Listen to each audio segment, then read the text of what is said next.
Hello everybody. Wanted to do a quick video that hopefully helps somebody out here in the future. This is my daughter's 98 Ford Ranger. It's got the 4-liter V6 in it. And we were having a terrible starting issue. Just crank, wouldn't start. Do that for, literally 10 to 15 minutes if the vehicle sat for a few days.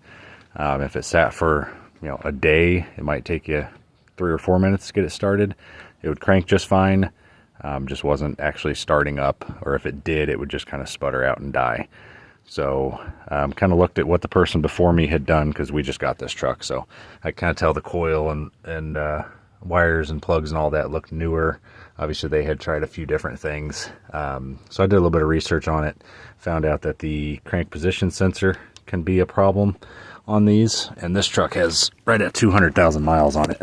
So that was what it was for us. Replaced the crank position sensor, which was like $23, and super easy to do, and now this truck fires right up every time, even if it sits for a couple weeks. So gonna go underneath the truck here and show you where that is.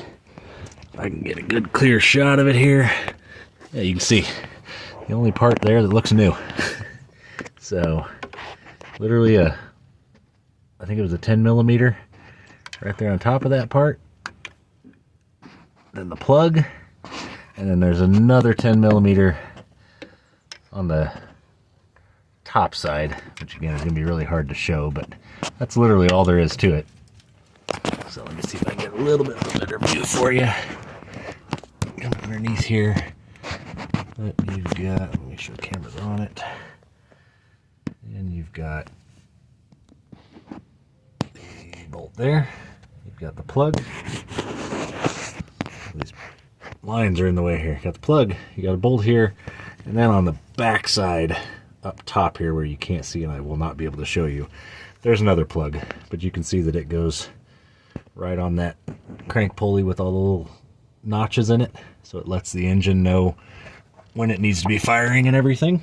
And yeah, if that's not working right, then this truck will start eventually. But like I said, we literally had times where we had to crank on it for 10-12 minutes off and on before it would finally start. So again, crankshaft position sensor, any parts store, they also have them on Amazon and everything, but I was able to just run down to a local AutoZone, grab it. Like I said, I think it was 23 or 24 bucks. Took about 5 minutes to put it on, and now the truck runs great. So like I said, I just hope that helps somebody else having the same problem. They use this 4-liter in the Rangers, Explorers,